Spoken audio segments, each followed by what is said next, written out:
আপনারা মধ্যে দাঁড়ালেন না, আপনারা হিসেবে দেন না, আপনারা হিসেবে দেন কেন? আমাদের এই সাইডটা ছেড়ে দেন না।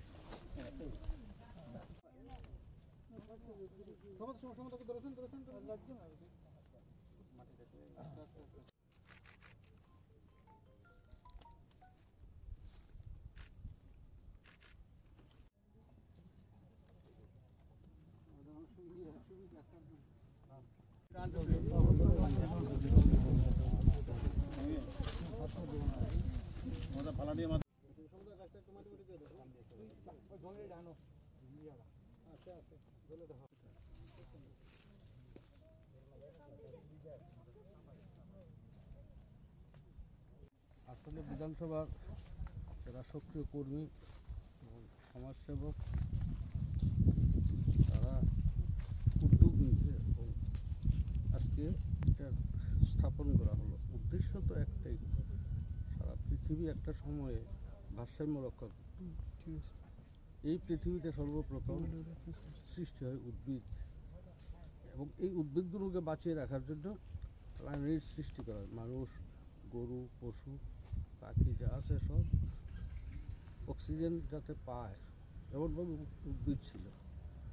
পৃথিবীর মধ্যে একটা ভারসাম্য ছিল, কিন্তু আস্তে আস্তে আস্তে আস্তে ভারসাম্য বলতে বৃষ্টি, পানীয় জল, গাছ, গাছের ছায়া, ফল ইত্যাদি একটা ব্যালেন্স ছিল।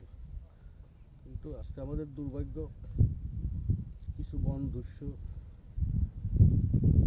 চুরি করে গাছ কেটে বিক্রি পর্যন্ত করে দিয়েছে। এই ঘটনাগুলো চলছে। গাছ আর মানুষের মধ্যে, প্রাণীর মধ্যে খাদ্য খাদকের সম্পর্ক।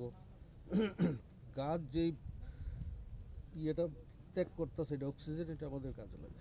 আর আমরা যেটা ছাড়তেছি, এটা কার্বন ডাইঅক্সাইড, এটা আবার গাছের খাদ্য হিসাবে ব্যবহৃত হয়। একে অপরের পরিপূরক, যে কারণে ব্যালেন্সটা মেনটেন হতো। কিন্তু এখন যে পরিস্থিতি চলছে, গাছগাছরা না থাকাতে বৃষ্টি যখন হতে থাকে, চলছে, বৃষ্টি হবেই। যে বছর বৃষ্টি হয় না, খরা, মানুষ কষ্ট করে, ফসলও নষ্ট হয়। আরেকটা জিনিস, একটা পূর্ণবয়স্ক গাছ 50 বছর তার বয়স, বৈজ্ঞানিকরা পরীক্ষা নিরীক্ষা করে জানিয়েছে যে একটা পূর্ণবয়স্ক গাছ এই পর্যন্ত 50 বছর বয়স পর্যন্ত তার জীবনে 14,75,000 টাকা অক্সিজেন আমাদেরকে দিয়ে বাঁচিয়ে রেখেছে। যদি এটার অর্থমূল্য ধরা হয় তাহলে এটা 14,75,000 টাকা।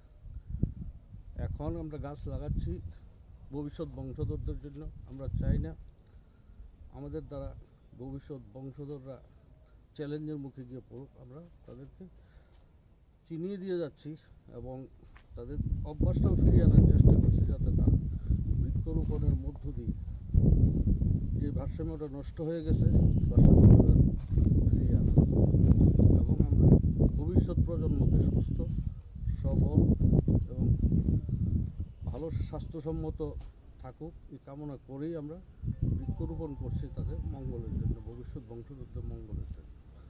আশা করি আপনারা প্রচারটা রাজ্য স্তরে, জাতীয় স্তরে এবং প্রয়োজনে আন্তর্জাতিক স্তরে আপনারা এটা প্রচার করবেন বলে আমি আশা রাখছি।